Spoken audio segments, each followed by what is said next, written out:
Hey everybody, it's Mike Belsito with Product Collective, back for another product lunch session. So appreciate everybody joining us on your lunch break. If it is your lunch break, for a lot of people, it is morning. For some of us, like our guest, it's actually close to dinner time. So regardless of what the time is on your end, I appreciate you being here. I wanted to, we have our guest Peldi from Balsamiq, and I'm super excited for him to join.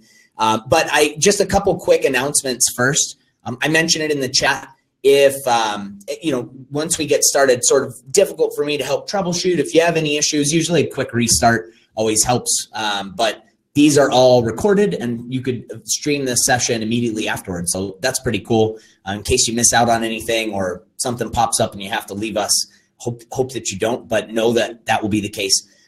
Also, we have, three things I wanted to mention. First, we at Product Collective actually have a podcast coming up. So keep your ears open for that. If you already get emails from us, great. You'll be hearing about it soon.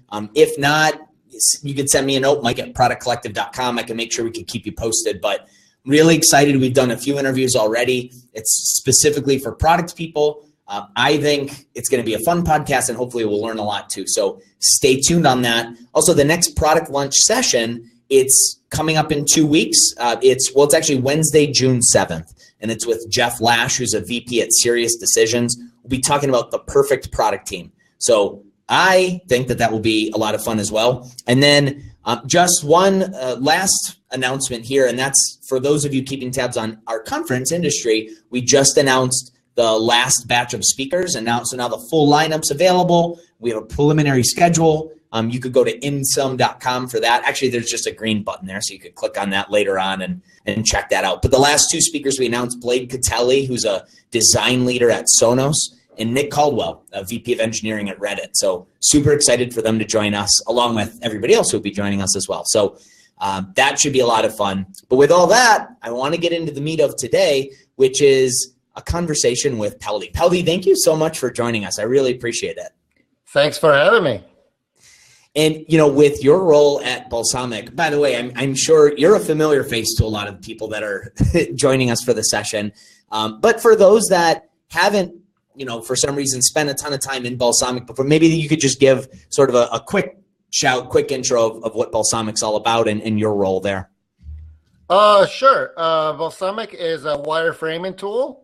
Hopefully this crowd all knows what that means, but we'll talk about it later, I think, as well. But it's just a little software tool for desktop and the web, and it's my baby. I started it by myself in 2008, and it's been growing ever since. And now we have a fantastic team of 25, if you can believe it, for such a small tool. It takes a village.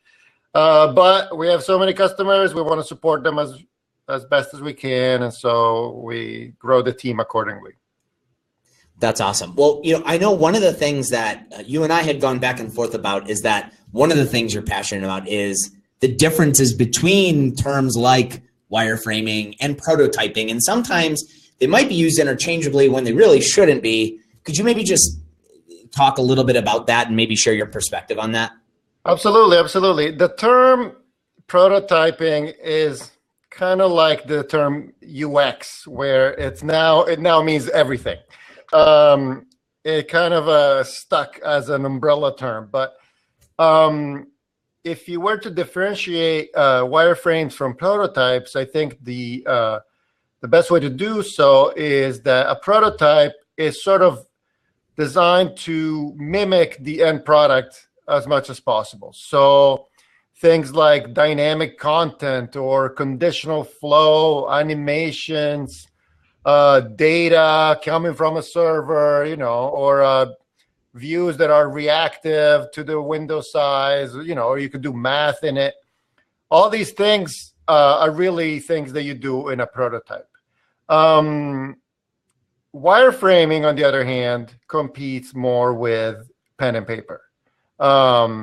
So to me, they're very different things. One is early stage and one is optional. I think it's a waste of time 90% of the time, but it's designed to be more like the finished product. So Some people call Balsamiq a prototyping tool because we have the ability to link screens together, but I die a little every time people say that we're a prototyping tool.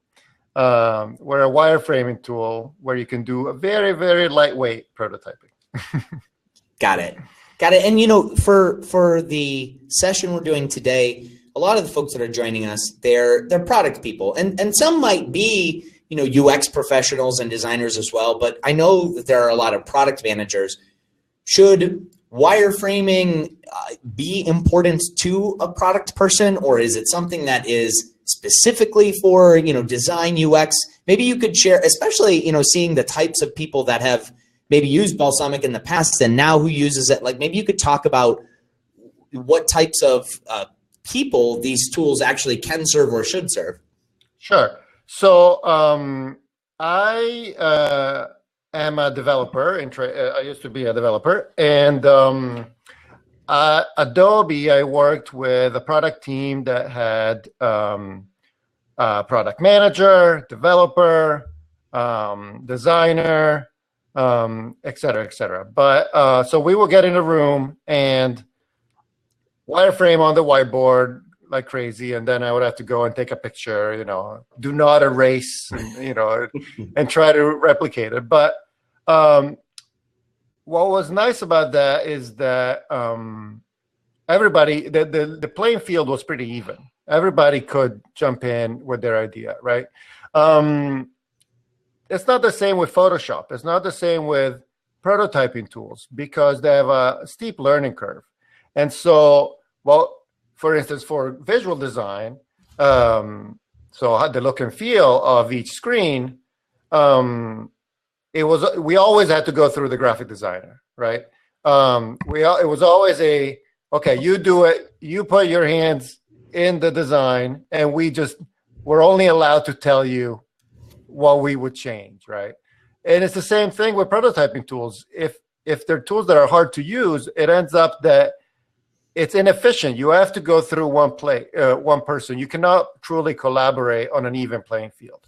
Wireframing tools are different because they're simple to use. I had the idea for Balsamiq by talking to a product manager friend of mine who had fantastic ideas, but didn't have any way to express them other than writing requirements in text. And she would go through great lengths trying to describe these interfaces, and she was afraid to sketch on paper because she felt like, oh, that doesn't look professional enough, you know, or maybe I should leave the designer to do this. But her ideas were much better than the designer. Our designer was more of a graphic design guy, not an information architecture guy. So I was like, let's find a tool for you. And I looked and looked to try to help her. And I would sit with her and try to do it with her. And I couldn't find one. So I thought, I'm designing a tool just for you. It has to be for product people because they have great ideas and no way to express them. It has to be as easy to use as PowerPoint because product managers know Office better than anyone else, right?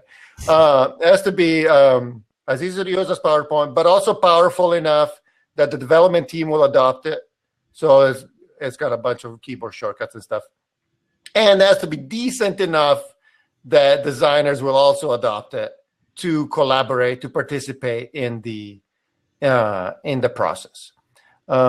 So to answer your question, yes, wireframing should be absolutely what product managers do, and a ton of our customers are product managers. Yeah, I love that. And I didn't know that really the origin story involved empowering a product person to get involved in the process. I think that's awesome.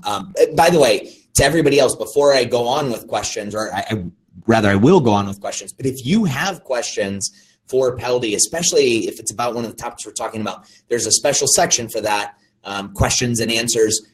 Put it there. I have that pulled up right in front of me too. So I love checking every so often to see if there's questions from the audience. I love to try to integrate that. So you don't have to do it now, but feel free to do it at any point during the conversation.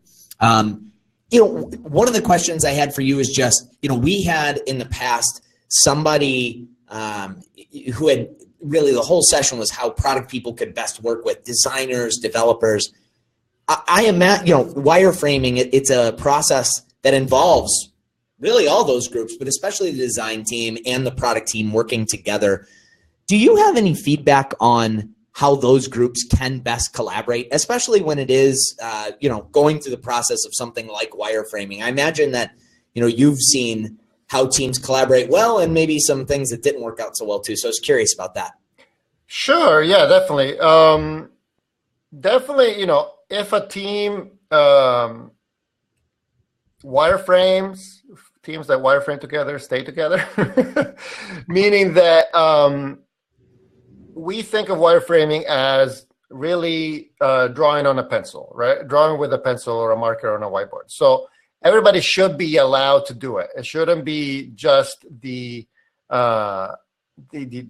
designers that do it, because good ideas come from all over the place.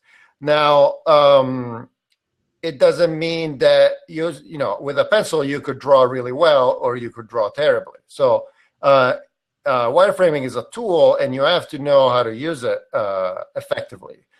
So I think by setting good expectations and having a good team dynamics where ideas are accepted from everywhere and critique is accepted openly, then the more people wireframe, the better, because you get little bits of ideas that you can then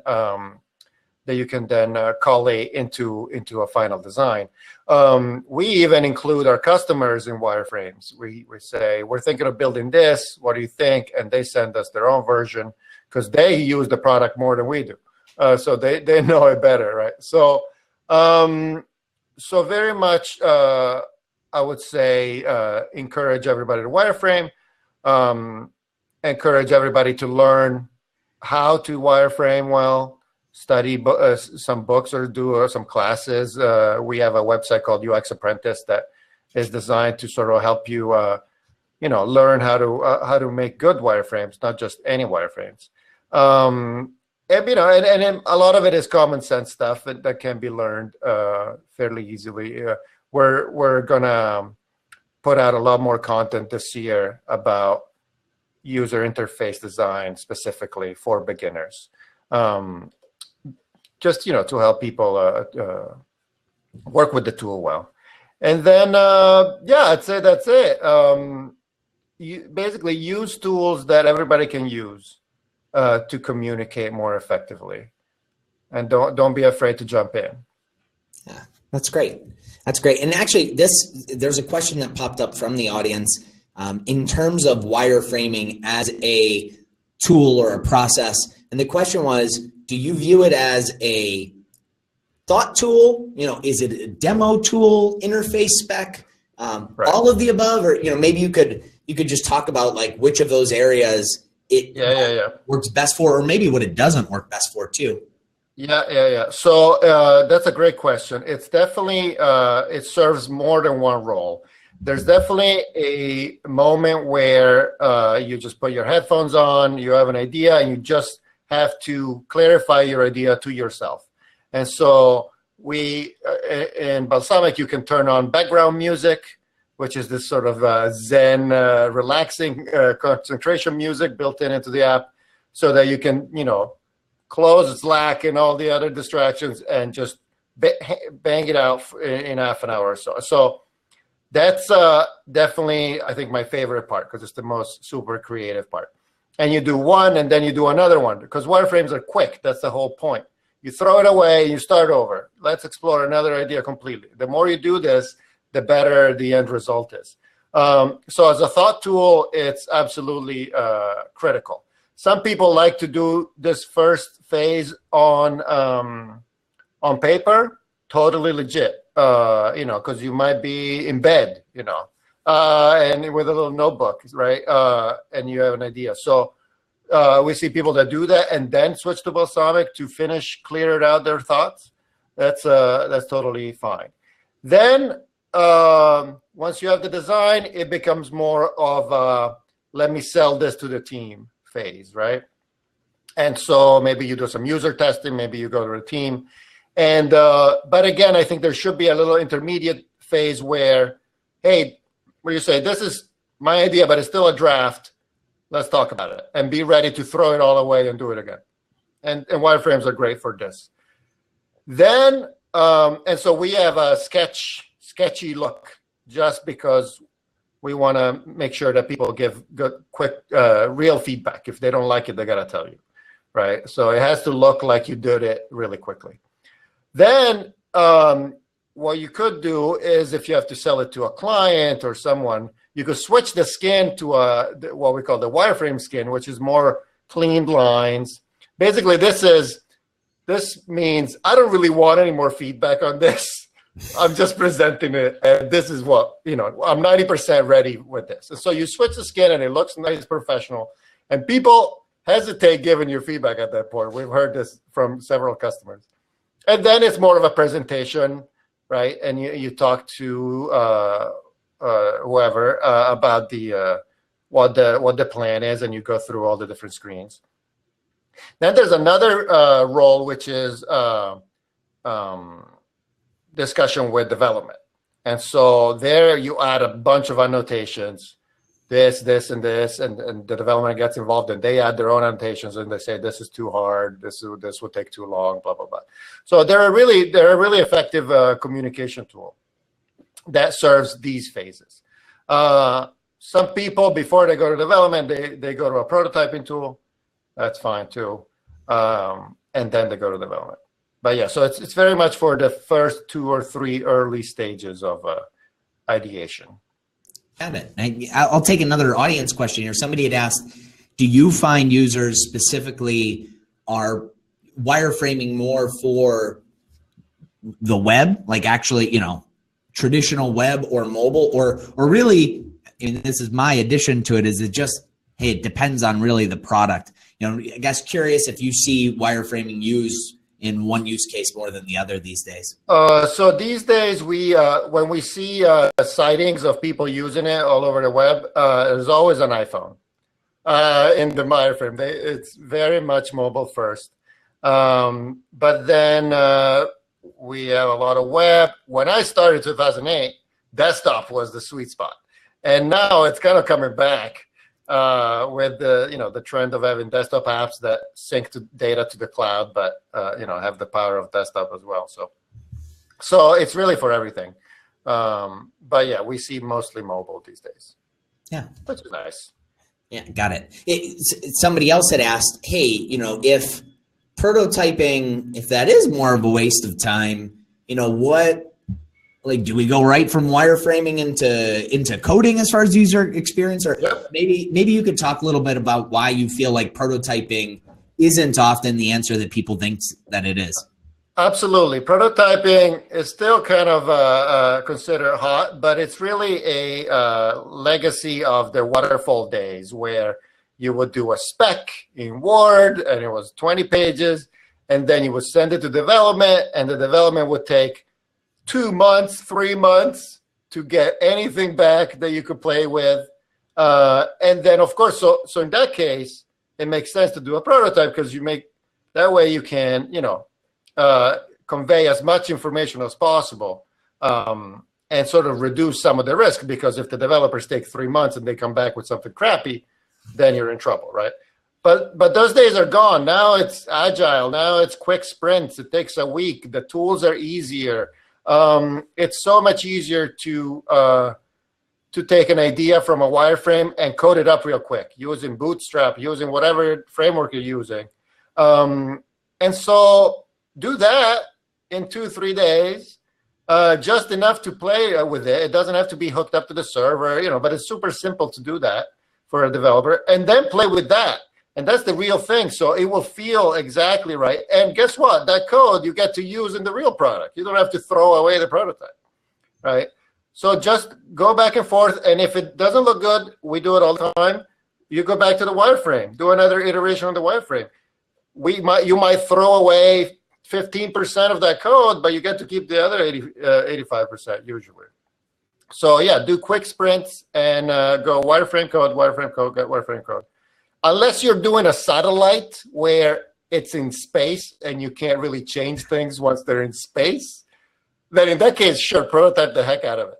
But, or a car, I don't know, there's some cases where it makes sense. But 90% of people these days work with fast developers that use tools that, allow them to be really fast. Well, I wanted to ask you a question, and this is kind of going back from, my early days as a product person. I was lucky enough to have an awesome UX, professional that I work hand in hand with. And that person would really end up doing, a lot of the wireframing and those types of things. But I do think if I was getting back into that role now, like fast forward, or if I could rewind time, I suppose, it would be really beneficial for me to have had that experience. For people that might have been in my shoes where they're just, product people, not even designers, just product people that are just getting their feet wet with wireframing. Do you have advice from them on the best place to start, or at least, advice on how to get going the right way and not put themselves in a bad place for later? Definitely. There's not really a bad place because you learn pretty quickly. What I would say is couple of tips. One is put your wireframes in front of users as quickly as possible. Don't be proud and don't be afraid. That is the best thing you can do to get better, right? So do paper prototyping. You print them out and you show it to them, and that is really, I think, the most painful way to learn, because you realize that they don't see the big button that's right there, right? And that teaches you a lot. The other tip I would say is buy a book, like a classic, like About Face, Alan Cooper, right? That's the Bible. There's a whole chapter on when to use a checkbox versus a radio button, when to use a button versus an icon button versus a menu button, or a combo box. So it's the basics, right? Buy that book, read it, and you'll be, on your way for sure. Or do an online class, or come to our website and we'll help you out, But there's really no wrong way to go about it.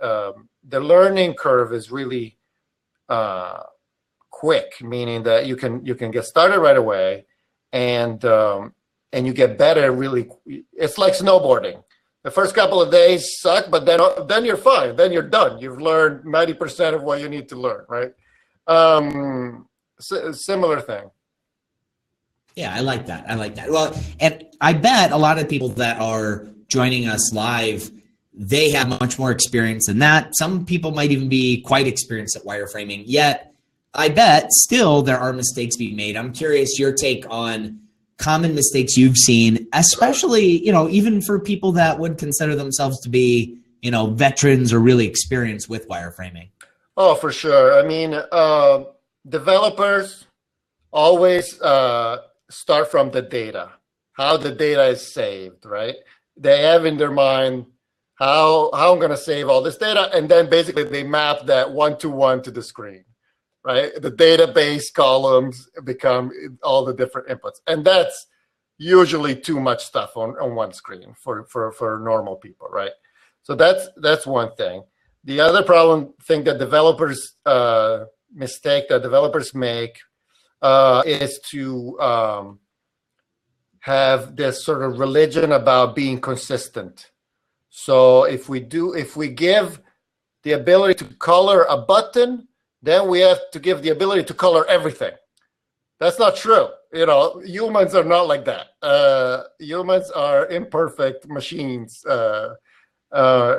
And so, do what makes sense for the human. You're not the target customers. And then for product managers, I don't know of more, glaring mistakes, but usually the most normal one is to try to cram too much in one screen, and not give visual hierarchy, or it is an art, and people who do information architecture and wireframing as a career, they're very valuable because It does take a long time to become really good at it.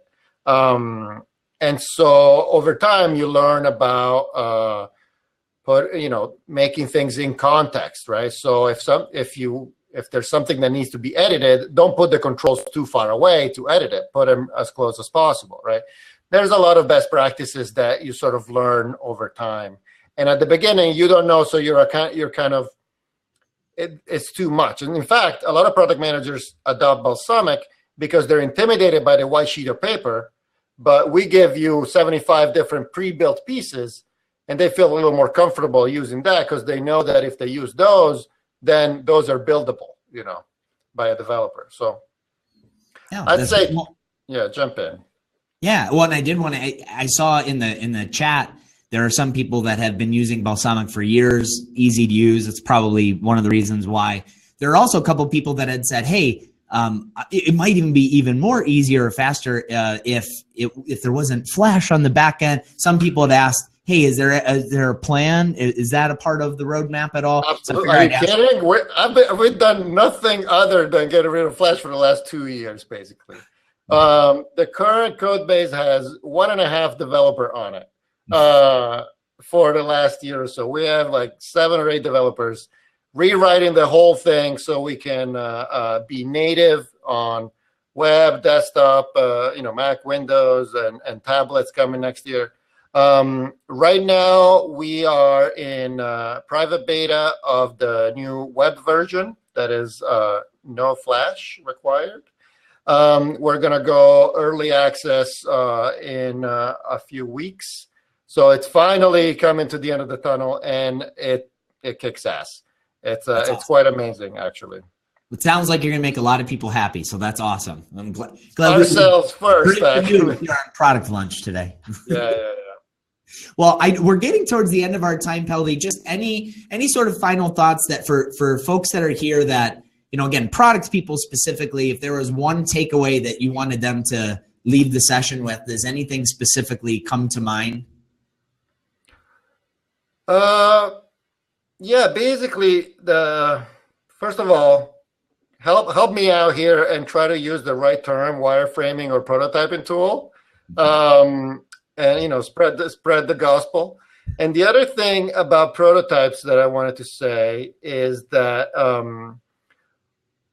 they inherently, real rich prototypes, they take a while to put together. There's even with the best tools out there, and there's some great prototyping tools out there, but you're not going to do it in half an hour. You're going to build a prototype in a day, 2 days, 3 days, if you're good. I've heard lots of people where it takes a week or two.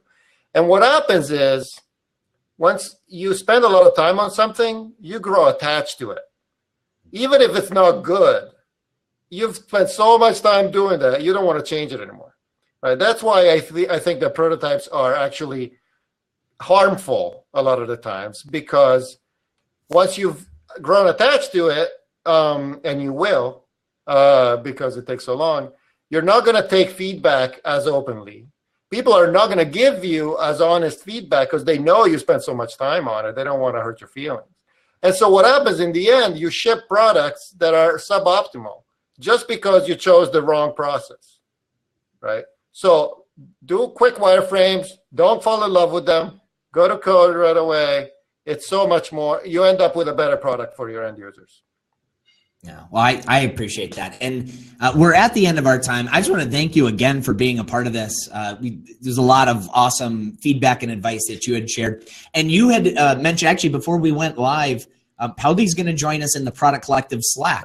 So if you have more questions, you could ask them there. And maybe he'll be able to even jump in every now and then and get to see some folks there. So I appreciate you doing that, Peldi. That means a lot.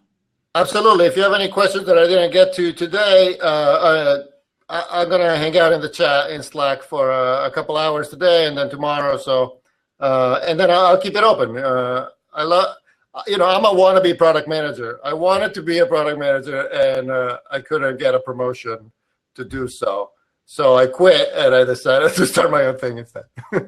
Well, I think for everybody's sake, you made the right decision there. So glad that you did that. Well, thanks again for joining us. And I'll see you in the Slack, and I'll see everybody else there too. Awesome. Thanks, everyone. Bye, everybody.